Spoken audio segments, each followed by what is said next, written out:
Hello, everyone. My name's Tina Campt. I'm a professor of modern culture and media and humanities at Brown University.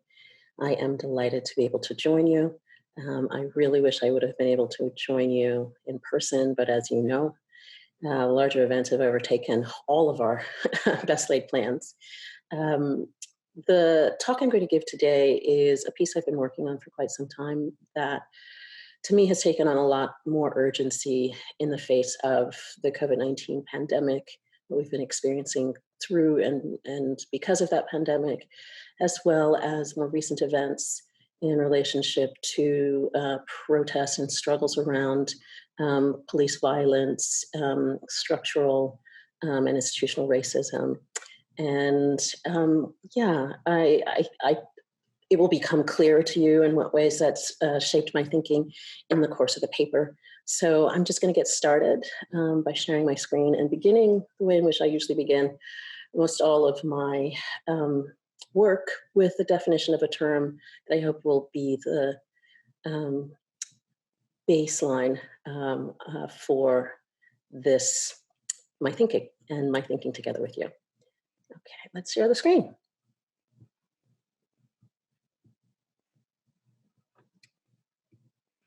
Share.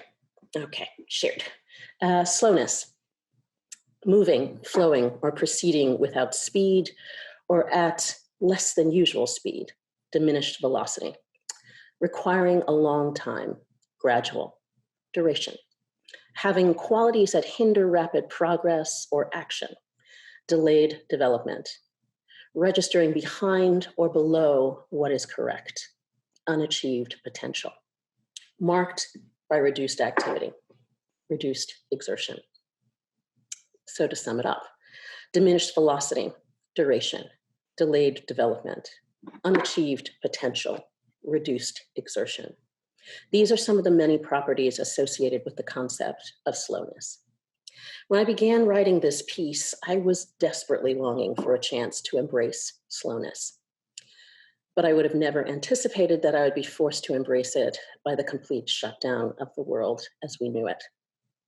Like many of you, and like a lot of people in the United States, I've been confronted by what seems to be an abrupt descent into what feels like an endless loop of Groundhog Days. Marooned in my home, unable to move freely in the world and hemmed in by an anxiety that's a social contact that I thrive upon, puts me and those I love at risk. My world has slowed down dramatically. Minutes seem like hours, while paradoxically hours seem to pass like minutes. And days seem to compress to the point that Monday feels like it is immediately followed by Friday. The COVID-19 lockdown has shifted my relationship to time and to movement. But dance and performance studies theorist Andrei Lepecki, I'm sorry, I forgot a line. For many folks like me, particularly those of us in the United States, pausing has meant moving less and moving much more slowly. But dance and performance studies theorist Andrei Lepecki suggests a different understanding of slowness when he writes that slowness is not only a question of kinetics, but also of intensities, of generating an intense field of micro-perceptions. For Lepecki, slowness is more than movement. It's a mode of amplification. It amplifies sensation and attunes us to the intensities of micro-perception. Slowness is an opening to linger durationally in the small, in details, in reflection. Rather than delayed or diminished development, it intensifies our perception of any outcome. Rather than reduced exertion, slowness extends and multiplies the energy we must use to engage in a particular activity. Yet Lepecki goes even further when he encourages us to understand slowness as an alternative form of ethics. It's an ethics he describes as, quote, a radical mode of composing the infinite velocities of slownesses of being. So I'm going to say that again. It is a radical mode of composing the infinite velocities and slownesses of being. This imaginative formulation is an invitation to revalue slowness as precisely this, an overlooked velocity of living. It's an ethical practice that requires exertion and develops over time, in and through duration. The intensities of microperception Lepecki describes are the forms of thoughtful focus that slowness requires and demands. Building on these insights, theorist Raquel Anderson-Rabel extends this idea by arguing that slowness constitutes, quotes, an ethics of care. It is in her formulation an ethics, quote, entrusted to individuals that model their choice to take care so that fewer things will be overlooked.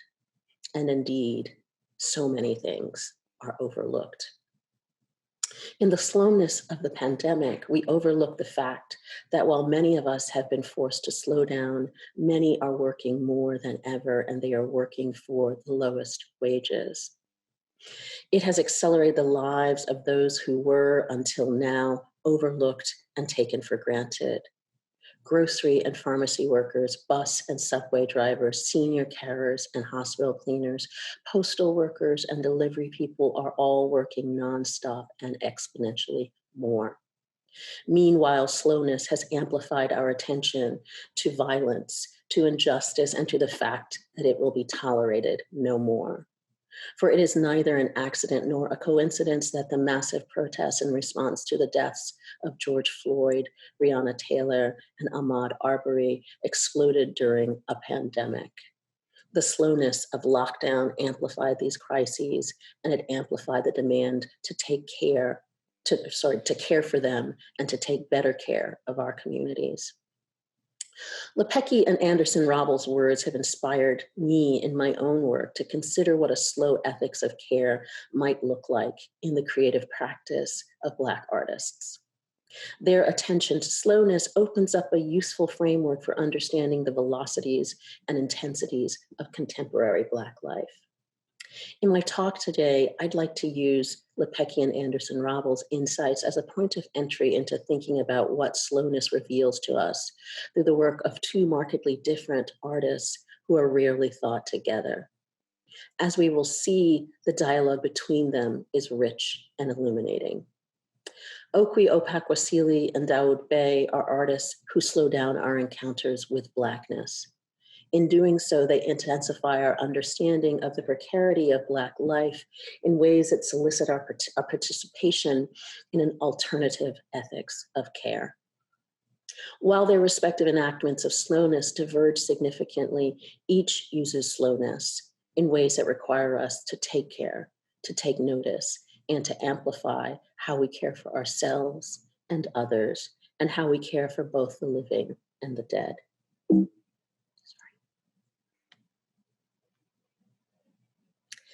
Translucent walls of plastic frame, I'm sorry, I'm just gonna start that sentence again, sorry.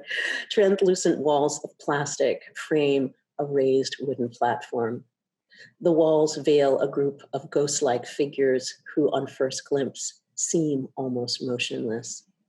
Yet what initially appears as stillness is in fact a perplexing form of motion. For the individuals behind these walls are in fact walking, or better put, slow walking. They're walking so slowly, they're suspended in time and hover in place.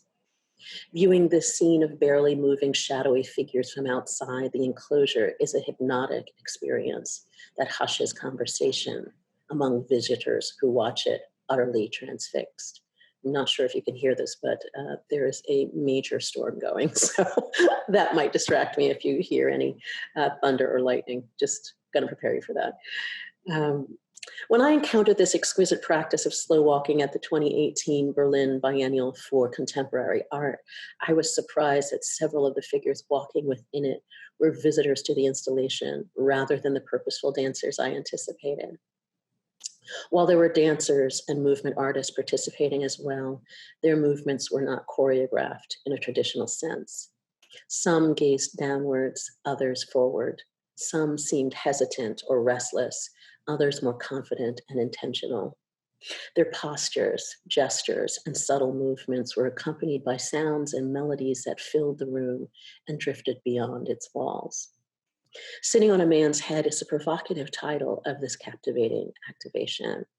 It is a work created by Nigerian performer, writer, and movement artist Okwe Opakwasili, together with her partner and the director of the piece, Peter Bourne. It is a work that he described as, quote, an unfolding score for a collective utterance, an ongoing making of an I, you, we, and us. The work draws inspiration from a ritual practiced by women in Eastern Nigeria, referred to as sitting on a man. Sitting on a man is a form of protest used by Igbo women to publicly shame men who have caused offense by gathering at the man's home or workplace, often late into the night, to dance and sing scandalous or damaging songs detailing their grievances with his behavior. Women pound on the walls of the home, often remaining all day and into the night, relenting only when the accused man repents and promises change. While clearly an unpleasant and humbling experience, the practice is respected by men in the community who refuse to intervene or violate the boundaries of the ritual. Sitting on a Man's Head uses slowness to refashion and redirect this powerful collective strategy for affirming the voices of aggrieved women. While protest, disruption, and redress are its original intent, Opakwasili reworks the practice as an immersive, embodied encounter that initiates a durational exertive ethics of care. It uses ultra-slow movement to activate its participants and unwittingly engage them in a practice of caring for one another by creating intimate, anonymous connections between its participants. As I watched the subtle movements transpiring in the space, I became preoccupied by the sounds coming from the enclosure.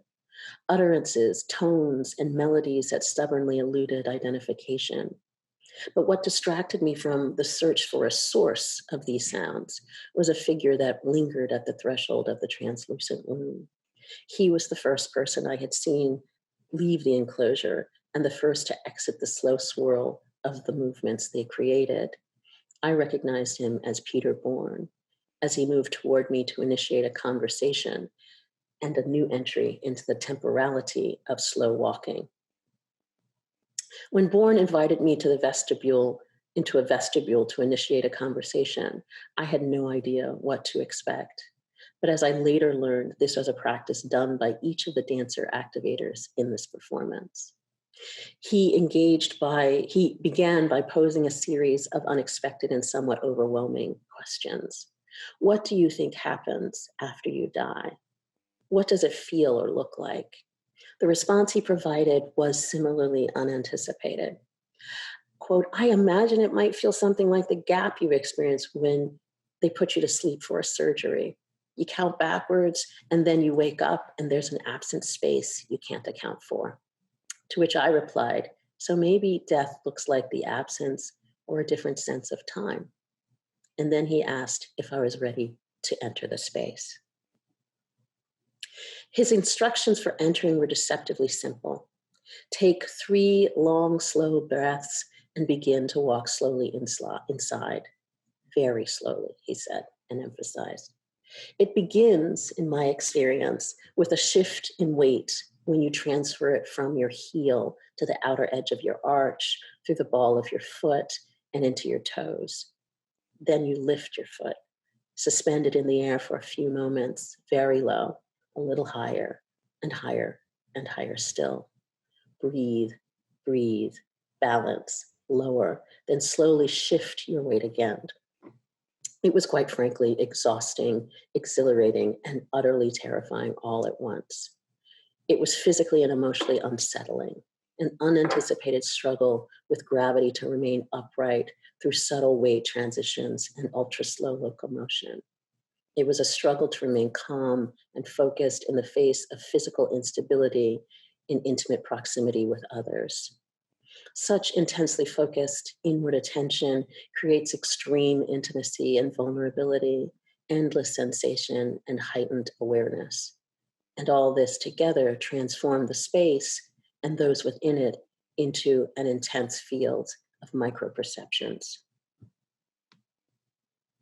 Inside the enclosure, bodies passed one another in the stilled motion of time-lapse photography.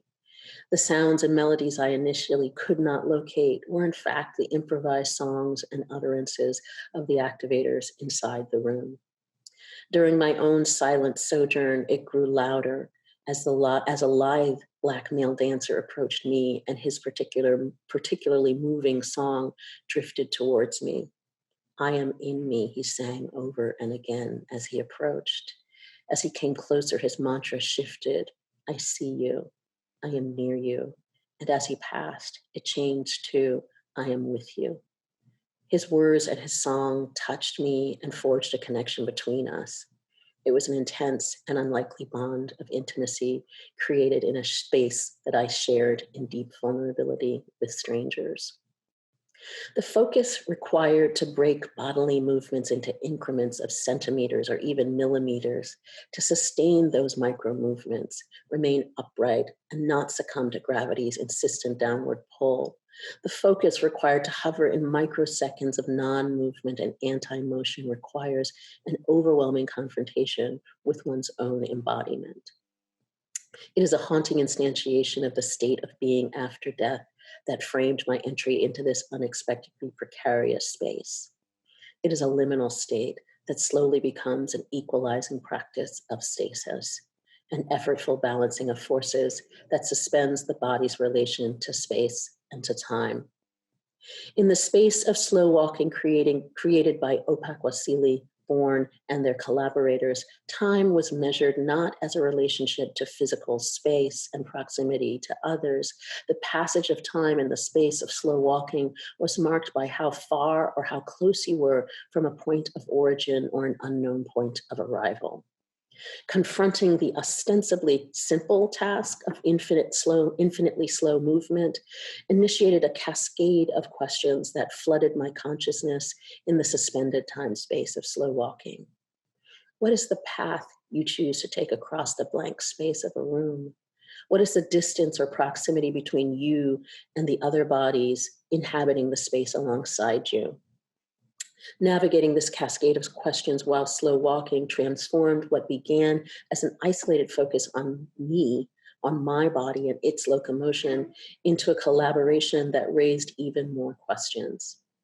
What mediates the relationship between self and other? When does it merge, intersect, or diverge? How do you negotiate nearness or farness? And how do you feel another when no one touches?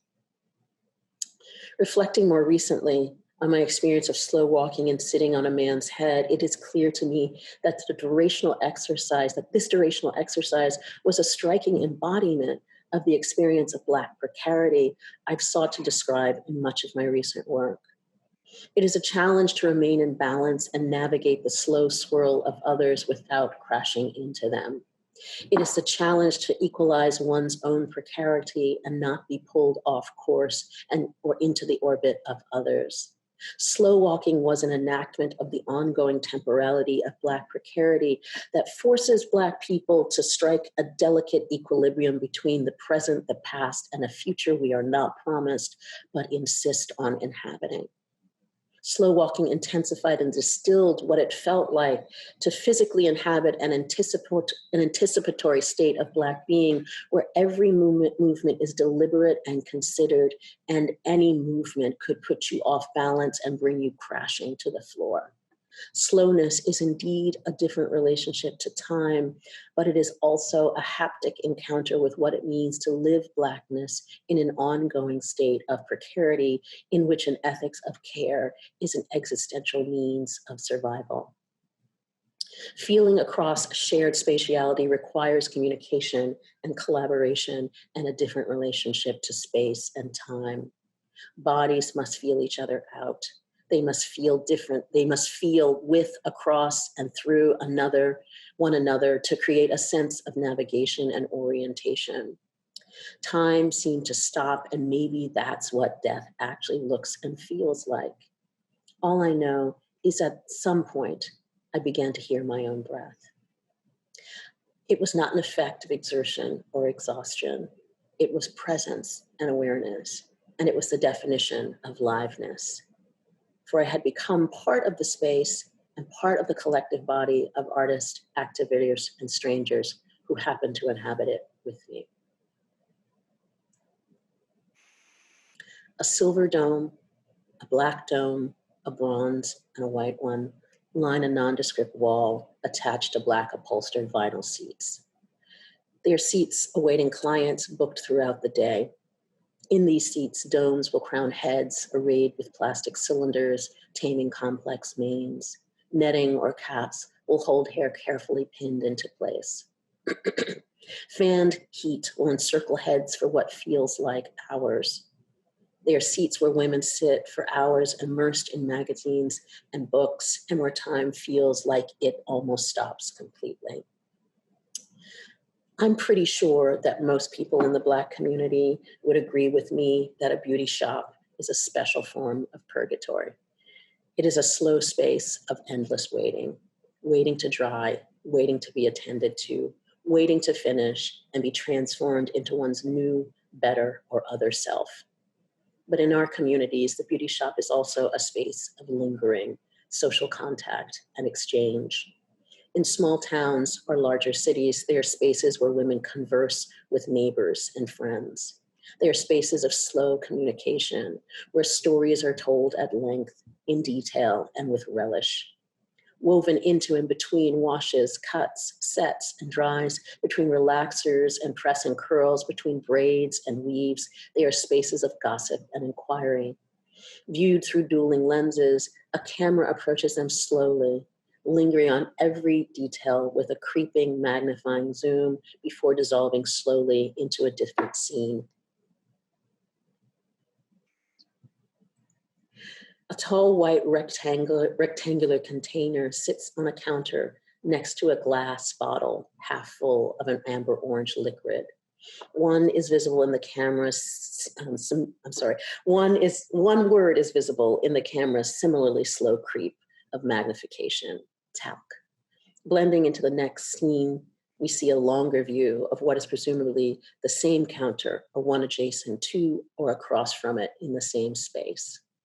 A hairbrush, a comb, long thin scissors, and the distinctive horsehair brushes that distribute the talcum contained in the image aligned in the previous image aligned together on a much longer counter. Electric clippers and shavers dangle on hooks at its edge, and at the far end sits an iconic glass cylinder where combs are suspended in the unmistakable royal blue liquid barbicide. Like the beauty shop, the barbershop is also a space of Black communal assembly. Tall tales and bragging rights, sports talk and trash talk. It is a space of male bonding where speed is not the treasured virtue, but lingering most certainly is. In the neighborhood barbershop, time is bent to its limit. Time is exploited and extended to its maximum benefit in the space of intergenerational communion, in laughter and one-upmanship that extends the bonds of community.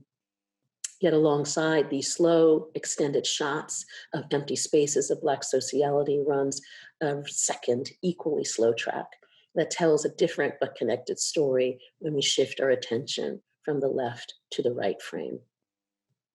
Here, our view is directed upward and overhead. We see the sky as we move slowly forward down a street with dappled sunlight shimmering through leaves and branches atop tall trees. We see the peaks of houses and the roofs of buildings made of brick and clapboard. They are buildings that might house the spaces we view from the inside in the left frame. As our journey comes to an end, our gaze is directed forward rather than skyward, shifting our view to a sign that slowly comes into view. It is a sign that locates us in a site that straddles multiple temporalities.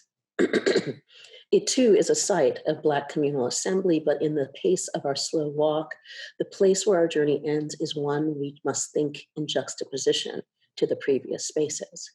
For unlike the others, this space was targeted to deal a mortal blow to the Black community that assembled in and around it.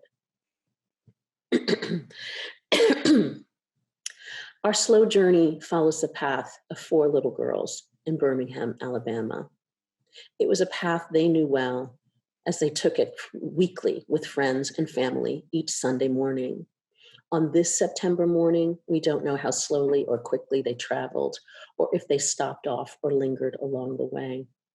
All we know is that this journey was the last for 14-year-olds Addie Mae Collins, Cynthia Wesley, Carol Robertson, and 11-year-old Carol Denise McNair. It ended on the morning of September 15th, 1963, when these 4 girls lost their lives in the bombing of the 16th Street Baptist Church in Birmingham. Daoud Bey's 11-minute single-channel video, 9/15/64, part of his larger acclaimed work, The Birmingham Project, traces the path these 4 girls took to their untimely death in 1963. Through Bey's camera, we view scenes they might have seen along the way, observing foliage, the built environment, and the social spaces they might have passed en route. The diptych juxtaposes slowly filmed moving images on the right with images on the left of empty spaces of Black life, filmed so slowly they appear as still life photographic portraits. Together, they create a lush, quiet array of still moving images that reflect not so much the tragedy of loss and death, they ruminate instead on our contemporary relationship to this not so distant past and its continued resonance in the present. Seated in chairs or in pews, arms folded or resting on an elbow, head propped up or cradled by a hand clasping elbow, laid one over another or draped on a lap. They are a set of photographic diptychs that form the core of the Birmingham Project, still images that echo the still moving images we have just viewed. The gaze of each duo is fixed firmly on the camera to confront viewers from a perspective of a tripled temporality. What they share is a place of residence that positions them in intimate proximity to September 15th, 1963. For the younger is the age of one of the murdered girls. The elder is the age she would have been today. Together, they straddle multiple temporalities we must conjugate in a subjunctive grammar, where the query, what if it had been me, is mirrored by its twin, it could have been me. Yet while they live in the shadow of this heinous crime, they also live in the subjunctive grammar of as if. Live as if today were your last. Live as if it could have been you, but wasn't. Live as if it could still happen because it still can. The Birmingham Project slows down our gaze and forces us to listen to the echoes we hear between overlapping temporalities of white supremacy. They are the echoes that ricochet between the bombing of the 16th Street Baptist Church in Birmingham in 1963 and a massacre at Emmanuel African Methodist Episcopal Church in Charleston in 2015. They are echoes between Bull Connor's invocation of vicious dogs in Birmingham, Alabama in 1963 and a racist president's calls to set similarly vicious dogs on peaceful protesters in Washington, D.C. in 2020.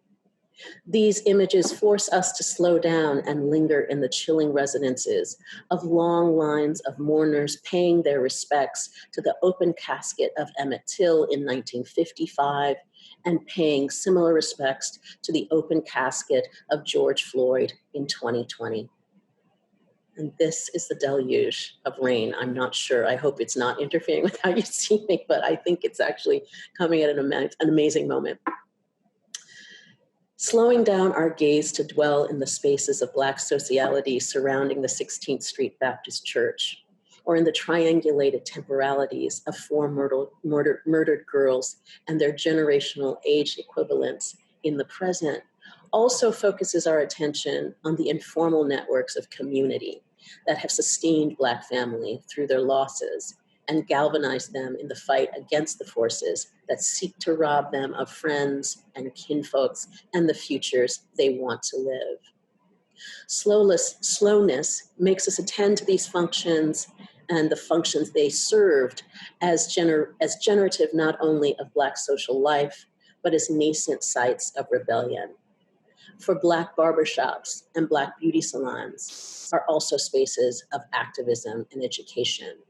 They are spaces where marches were advertised, where protest literature was distributed, and where activists were recruited. They are places where meetings were held, plans were hatched, and news was shared and disseminated. They are conduits of communication for the work of getting free. 9/15/63 requires us to linger in the durational, overlapping temporalities of Black precarity. We walk in the steps of these four little girls in the knowledge that this path led to their demise. We view it through their eyes and from the fabulated perspective Bay so beautifully conjures. In doing so, we are forced to inhabit both the knowledge of their impending murder as well as the innocence that denied them any inkling of the cowardly, vicious acts that robbed them of their future. It is the innocence that allows a child to gaze upward and lose herself in daydreams of clouds and treetops. It is the innocence of having your whole life ahead of you and believing anything is possible. It is the innocence of going for a run in your own neighborhood or bird watching in the park, believing you pose no harm to anyone. It is the innocence Black girls and boys and Black women and men are entitled to, but so often denied. 9/15/63 forces us to adopt the gaze of Black innocence and Black innocence lost, and to dwell in its slowness. Slow dwelling in lost innocence challenges us to withstand the intensities and infinite velocities of Black being that require us to bear the weight of loss and sustain the link between the living and the dead. It is the slow labor of lingering on details we take for granted in the everyday spaces of our community, seeing through the eyes of the departed and retracing the path, the final path, taken by four Black girls whose loss galvanized a moment. It is a moment that we are confronting yet again, and yet again we refuse to capitulate, even in the face of a pandemic. The pandemic has indeed forced us to slow down, but in slowing down, it has intensified the struggle. It has amplified a slow practice of witnessing and an intimate practice of care, caring enough to listen to those we have lost and insisting that they are avenged in the present and will never be forgotten or forsaken to the past. It is a practice of care, quote, entrusted to individuals that model their choice to take care so that fewer things will be overlooked. I'm going to end now, and I'm going to hope that you will take the deluge. I'm going to actually think about this deluge of rain and the beautiful sound that it's making as applause, because I hope that it is something that resonates with you. Thanks a lot. I look forward to more conversation in the days to come.